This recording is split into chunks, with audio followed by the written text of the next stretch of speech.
Assalamualaikum warahmatullahi wabarakatuh.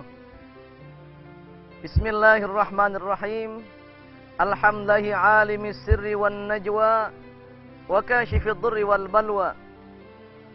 Alladzi khalaqa fasawwa walladzi qaddara fahada walladzi aqama lana ala ma'rifatihi burhanan wadihan wa dalila. Wassalatu wassalamu ala Sayyidina Muhammadin al-Mustafa wa ala alihi wa ashabihi ahli sidqi wal wafa, amma ba'du. Qalu subhanaka la ilma lana illa ma 'allamtana innaka antal alimul hakim. Wa qala an-nabiy sallallahu alaihi wasallam kullukum ra'in wa kullukum mas'ulun an ra'iyatihi. Sadaqallahul azim.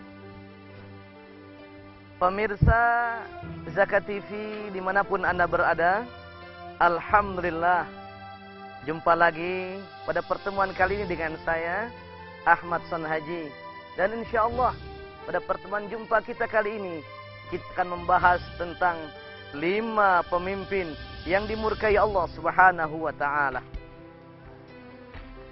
Rasulullah sallallahu alaihi wasallam beliau bersabda, kullukum ra'in wa kullukum mas'ulun an ra'iyatihi.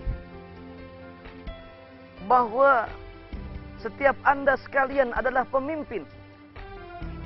Dan setiap pemimpin akan dimintakan pertanggungjawabannya terhadap apa yang dipimpinnya. Seorang kepala rumah tangga adalah pemimpin untuk istri dan anak-anaknya. Seorang istri, dia pemimpin dari harta suaminya. Bahkan seorang hamba sahaya, dia adalah pemimpin untuk menjaga harta suaminya. Dan setiap pemimpin akan dimintakan pertanggungjawaban dari apa yang dipimpinnya. Pada konteks ayat ini, saudara, ada 2 penekanan. Yang pertama, ada prinsip akuntabilitas, bahwa setiap orang akan dimintakan pertanggungjawaban dari kepemimpinannya, apapun yang dikerjakan.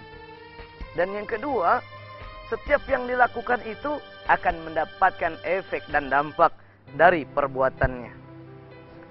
Oleh karena itu, karena setiap kita adalah pemimpin, maka tentu kita ingin jadi pemimpin yang dicintai Allah, bukan yang dimurkai Allah. Kita ingin menjadi pemimpin yang disayang Allah, bukan yang dimarahin Allah. Kita ingin jadi pemimpin yang memberikan maslahat, bukan memberikan mudarat. Nah, jumpa kali ini, ayo coba kita cermati 5 pemimpin yang dimurkai Allah Subhanahu wa taala. Rasulullah sallallahu alaihi wasallam bersabda, "Khamsatun ghadabullahi alaihim in sya'a amdu alaihim ghadabahu fid dunya wa illa thawabihim fil akhirah ilan nar." Ada 5 model manusia yang dimurkai Allah Subhanahu wa taala. Ada 5 macam pemimpin yang dimurkai Allah Subhanahu wa taala. In sya'a amdu alaihim ghadabahu fid dunya. Kalau Allah kehendaki, Allah turunkan azabnya di dunia. Allah berikan kemurkaannya di dunia. Wa illa thawabihim fil akhirah ilan nar.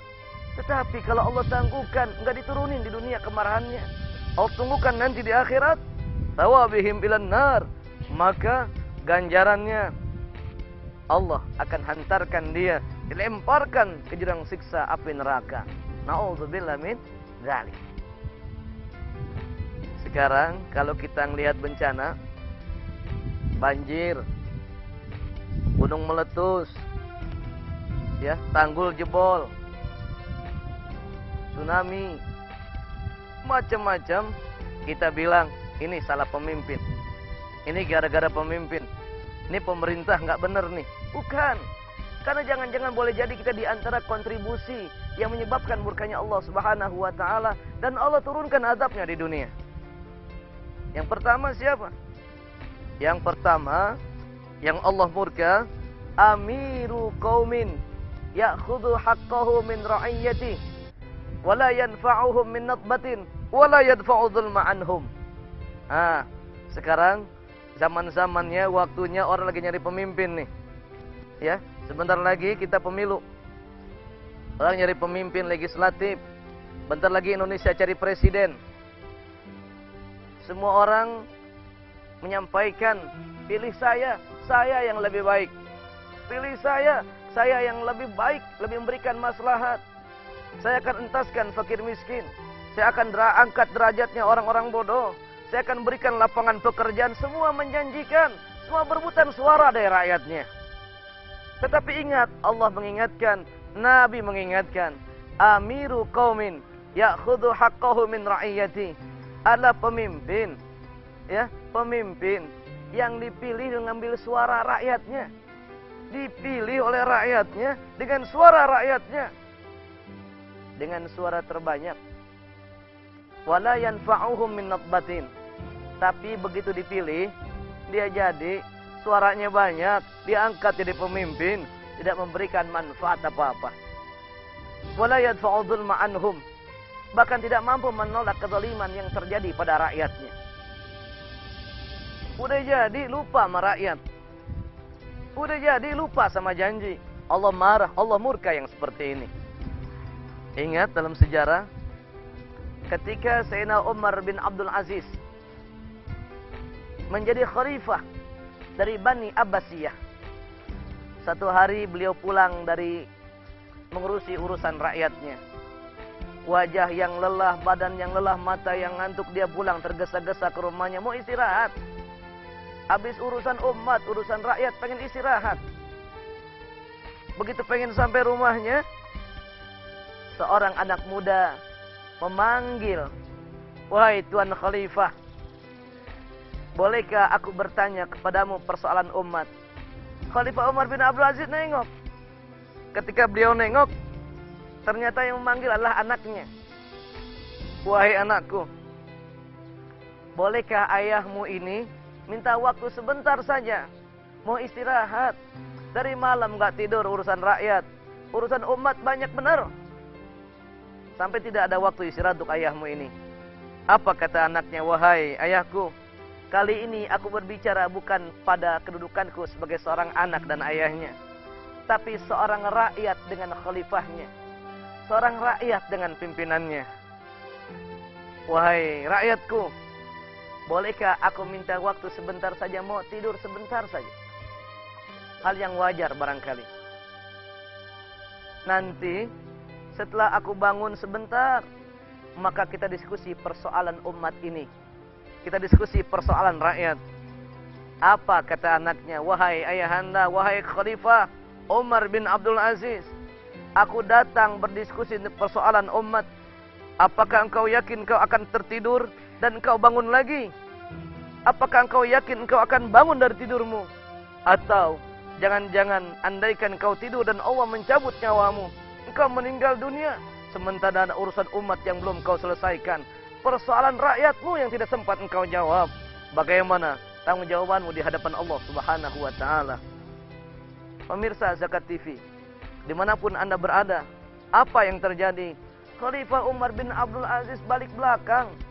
Dia peluk anaknya, wahai anakku, engkau telah menyelamatkan ayahmu ini, engkau telah menyelamatkan pemimpinmu ini, engkau telah menyelamatkan khalifahmu ini daripada huru-hara pertanyaan hari kiamat. Pemimpin yang memberikan maslahat. Pemirsa Zakat TV, jangan kemana-mana. Nantikan dan tunggu setelah yang satu ini.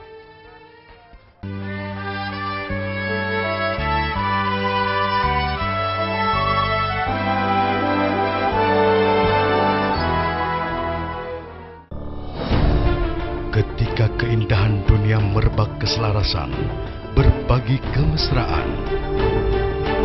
Ketika sejuta tangan merangkai kebahagiaan dalam kehidupan yang harmoni.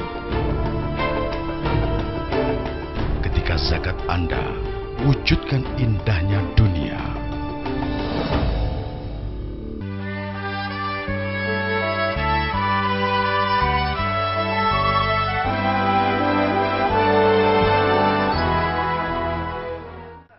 Pemirsa Zakat TV yang dicintai Allah Subhanahu wa taala, jadi hati-hati kalau Anda dipilih oleh rakyat jadi ketua RT, jadi ketua RW, jadi apa aja. Ada anggota-anggota yang mempercayakan kepada kita, namun kita tidak mempercayakan, tidak memberikan kemaslahatan kepada anggota, kepada rakyat kita. Allah marah, dan kalau Allah murka, Allah kasih bencana. Na'udzubillah min dzalik. Hidupnya nggak bakal berkah. Udah kaya, miskin lagi karena korupsi. Allah angkat segala kenikmatannya. Yang kedua, orang yang dimurkai Allah Subhanahu wa taala, wa za'imu qaumin yuti'unahu wa la yastawi bainal qawi wad dha'if wa yatakallamu bil hawa. Yang kedua adalah pemimpin yuti'unahu, yang rakyatnya hormat, rakyatnya taat, rakyatnya tunduk kepadanya. Tetapi yang terjadi, sang pemimpin ini memberikan perlakuan yang berbeda antara yang kuat dan yang lemah. Antara orang kaya sama orang miskin beda perlakuannya. Antara pejabat sama rakyat hukumnya beda. Wa yatakallamu bil hawa, dan dia berbicara dengan hawa nafsunya. Saya kan pemimpin. Kalimat saya kan pemimpin.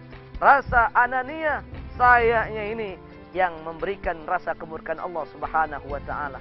Ingat, Khalifah Umar bin Khattab,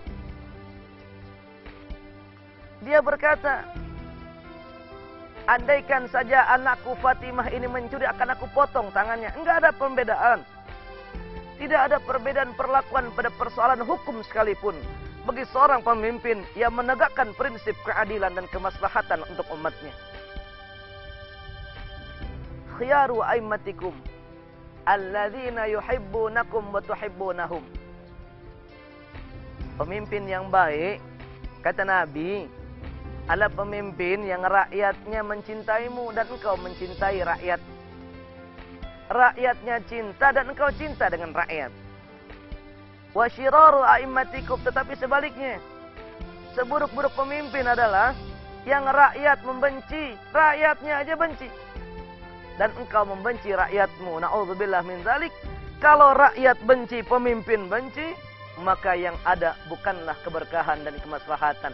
Bahkan Allah akan turunkan azabnya. Pemirsa Zakat TV yang dirahmati Allah Subhanahu wa taala. Oleh karena itu, tidak mudah menjadi pemimpin, karena akan dimintakan pertanggungjawaban di hadapan Allah Subhanahu wa taala. Hati-hati, kalau Anda siap jadi pemimpin, maka siaplah melayani rakyat. Kalau Anda siap jadi pemimpin, Anda siap dipilih, maka bersiaplah untuk menempatkan pilihan itu pada rakyatnya. Berkhidmat kepada rakyatnya, memberikan pelayanan yang terbaik pada rakyatnya. Kenapa? Karena pemimpin akan dimintakan pertanggungjawabannya di hadapan Allah Subhanahu wa taala. Umar bin Abdul Aziz, beliau tidak segan-segan memanggul gandum di pundaknya untuk diantarkan pada fakir miskin. Pengawalnya bertanya, wahai Tuan Khalifah, biarlah gandum itu aku yang mengangkat, engkau Khalifah, jangan kau jatuhkan martabatmu di hadapan rakyatmu dengan mengangkat gandum dalam karung itu. Apa kata Umar bin Khattab? Wahai sahabatku, ini adalah tanggung jawabku. Aku tidak merasa terhina dan turun martabatku karena mengangkat dan menggendong gandum ini di pundakku. Kenapa? Karena ini akan menjadi catatan di hadapan Allah Subhanahu wa taala. Aku antarkan mereka pada keberkahan hidupnya. Tetapi aku malu pada Allah. Jika yang menjadi tanggung jawabku engkau ambil, maukah engkau nanti di hadapan Allah menjawab pertanyaan yang Allah berikan untukku? Tidak, biarkan gandum ini aku panggul di pundakku untuk menghentikan tangisnya orang-orang miskin, untuk menghentikan jeritannya orang-orang papa, untuk menghentikan jeritannya mereka yang tidak punya. Allahu Akbar. Para sahabat menampilkan sosok kepemimpinan yang luar biasa. Kenapa? Karena teladannya adalah Rasulullah sallallahu alaihi wasallam. Yuhibbul fuqara wal masakin. Nabi mencintai fakir miskin, datangi orang-orang miskin, tidak membeda-bedakan perlakuan antara yang kaya dan yang miskin. Hati-hati kalau Anda jadi pemimpin, jangan terjebak pada sosok yang pada akhirnya Anda membedakan yang kaya dengan yang miskin. Allah marah dan Allah murka. Yang ketiga, saudara, pemirsa Zakat TV yang Allah cintai. Yang ketiga, pemimpin yang Allah murka, rajulun istajara ajran falyasta'malahu wa lam yuwafi ujurahu. Hati-hati. Kalau tadi babnya pemimpin nih, babnya penguasa, sekarangnya babnya pengusaha. Ala pengusaha, orang yang memperkerjakan karyawan. Dia punya karyawan, dia punya buruh, dia punya anak buah, dipekerjakan untuk urusan bisnisnya. Walam yuwafi ujurahu, tapi nggak dibayar upahnya. Tidak diberikan upah yang layak dari usaha yang dia kerjakan. Ini pengusaha. Pengusaha juga kena ancaman dari Allah Subhanahu wa taala. Kenapa? Karena seorang pengusaha adalah pimpinan dalam perusahaannya. Karyawan suruh kerja, targetnya jelas, produksinya banyak, keringatnya dieksploitasi dari pagi sampai pagi lagi, upahnya nggak dibayar. Karyawan menjerit, ya Allah, bagaimana dengan tenagaku tidak diperhatikan? Allah marah. Jeritan orang-orang yang teraniaya membuat Allah marah dan Allah murka. Karena sesungguhnya ketika dia diberikan hak atas rezekinya, Allah Subhanahu wa taala akan menambahkan keberkahan-keberkahan atas harta dan rezeki dari pengusaha tersebut.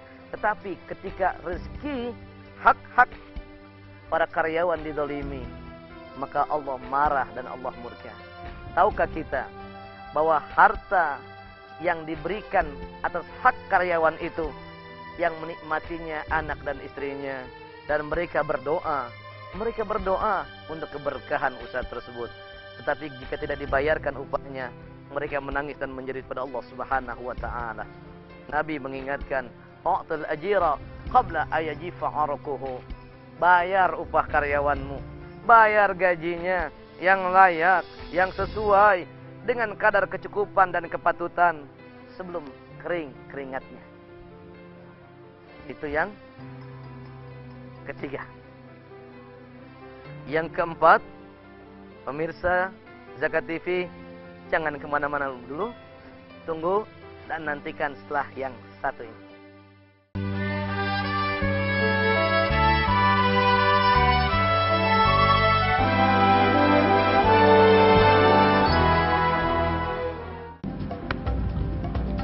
Semangat kemenangan harus berasal dari sportivitas yang datang dari hati.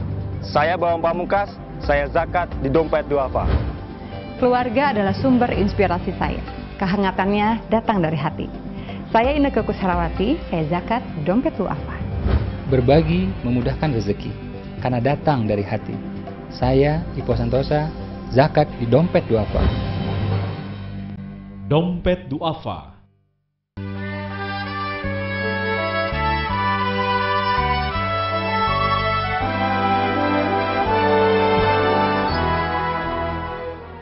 Pemirsa Zakat TV, dimanapun Anda berada, alhamdulillah sudah 3 yang jadi peringatan Nabi Muhammad SAW untuk kita. Penguasanya dapat peringatan, pengusaha juga dapat peringatan. Nah, yang keempat sekarang, siapa pemimpin yang Allah murka? Rajulun la ya'muru ahlahu wa auladah bi ta'atillah wa la yu'allimuhum amra dinihim. Nah, ini babnya bab kepala rumah tangga nih. Ya, bab seorang ayah. Ada seorang ayah, seorang kepala rumah tangga yang tidak memerintahkan anak dan istrinya untuk taat kepada Allah, wala yu'allimuhum amra dinihim, dan tidak mengajarkan kepada anak dan istrinya perkara-perkara agama. Allah Subhanahu wa taala mengingatkan dalam Al-Qur'an, A'udzu billahi minasyaitonir rajim. Bismillahirrahmanirrahim. Ya ayyuhalladzina amanu qu anfusakum wa ahlikum nara waquduhan nas wal hijarah. Hai hamba-hamba Allah yang beriman, qu anfusakum wa ahlikum nara, jagalah diri kalian dan keluarga kalian, istri dan anak-anak, dari siksa api neraka yang bahan bakarnya adalah jin dan manusia. Manusia yang jadi bahan bakarnya. Seorang suami, seorang kepala rumah tangga, seorang ayah, dia punya kewajiban mengingatkan sholat kepada istrinya, mengingatkan sholat kepada anak-anaknya. Maka Nabi mengajarkan, kalau anak udah umur 7 tahun disuruh sholat. Kalau udah 7 tahun suruh sholat, 10 tahun gak sholat, maka dipukul. Bukan dihajar, dipukul. Diberikan pukulan pendidikan. Kenapa? Karena itu menjadi kewajiban seorang ayah untuk anaknya. Ingatkan istrinya untuk berpuasa. Mengingatkan istrinya untuk memakai jilbab. Menjaga auratnya. Kenapa? Karena sesungguhnya ini menjadi perintah dan kewajiban orang tua. Jangan biarkan anak-anak kita, jangan biarkan istri kita, dia hidup tanpa pengawasan aturan-aturan agama. Kalau seorang ayah membiarkan anaknya hidup bebas, tanpa diajarkan sholat, tanpa diajarkan pendidikan iman, tanpa diajarkan pendidikan zakat, tanpa diajarkan sedekah, tidak diajarkan ilmu-ilmu agama, Allah marah, Allah murka. Anak tidak hidup sendirian. Anak perlu pendidikan, anak perlu arahan. Dan sesungguhnya, wa'lamu annama amwalukum wa auladukum fitnah. Ingat bahwa sesungguhnya anak adalah amanah Allah Subhanahu wa taala. Istri adalah amanah Allah Subhanahu wa taala, dan Allah akan mintakan pertanggungjawaban dari amanah anak dan amanah istri yang diberikan kepada kita bagi seorang kepala rumah tangga. Hati-hati, jangan-jangan kita menjadi bagian yang berkontribusi pada peristiwa banjir, gunung meletus dan sebagainya, musibah-musibah yang terjadi. Kenapa? Boleh jadi kita menjadi kepala rumah tangga yang dimurkai Allah Subhanahu wa taala. Dan yang kelima, yang terakhir nih, orang yang dimurkai Allah Subhanahu wa taala, rajulun zalama mar'atan fi sadaqiha. Ada seorang suami yang menzalimi hak-hak istrinya. Dia tidak memberikan nafkah lahir dan nafkah batin kepada istrinya. Seorang suami, begitu dia melakukan ijab kabul, saya terima nikahnya dan kawinnya fulanah binti fulan dengan mas kawin yang tersebut tunai, pada waktu itu hak-hak dan kewajiban dari seorang ayah yang selama ini mengasuh anaknya berpindah menjadi hak dan kewajiban seorang suami kepada istrinya. Kalau suami pakai baju, istri harus dipakein. Jangan suami makan enak di rumah, istri makannya kembang ngemis. Kadang makan, kadang enggak. Padahal suami makannya enak. Kalau suami beli sepatu bagus, istri beliin yang bagus. Kalau suami punya rezeki, maka amanahkan pada istrinya. Jadikan istrinya orang kita percaya untuk diberikan hak-haknya. Suami yang menzalimi istrinya, Allah marah dan Allah murka. Nah, kalau 5 ini ada di tengah-tengah masyarakat kita, pemimpin yang zalim, yang tidak amanah dengan hak-hak rakyatnya, pemimpin yang tidak bersikap adil, memberikan perlakuan yang beda dengan yang kaya dan yang miskin, pengusaha yang tidak membayar upahnya, kepala rumah tangga yang tidak mengajarkan anaknya, dan suami yang menzalimi istrinya, maka ini Allah marah dan Allah murka. Oleh karena itu, ayo kita berdoa kepada Allah Subhanahu wa taala agar kita sebagai pemimpin-pemimpin dalam rumah tangga, istri dan anak kita dijadikan pemimpin-pemimpin yang dicintai Allah Subhanahu wa taala. Bismillahirrahmanirrahim. Alhamdulillahirabbil alamin. Allahumma shalli wa sallim ala sayyidina Muhammad wa ala alihi wa ashabihi ajma'in. Allahumma ij'al auladana wa dhurriyyatana waladan salihan wa bintan salihah min ahlil ilmi wal khair. Wahai Allah, jadikan kami hamba-hambamu yang saleh. Kami jadi pemimpin dalam rumah tangga kami. Kami adalah pemimpin untuk anak dan istri kami. Jadikan kami pemimpin-pemimpin yang memberikan ketenangan, kebahagiaan dalam rumah tangga kami. Jadikan kami pemimpin-pemimpin dalam masyarakat kami, pemimpin yang memberikan maslahat. Ya Allah, jauhkan dari hati kami sifat sombong dan angkuh karena jabatan, karena kedudukan, karena harta dan tahta yang Kau amanahkan kepada kami.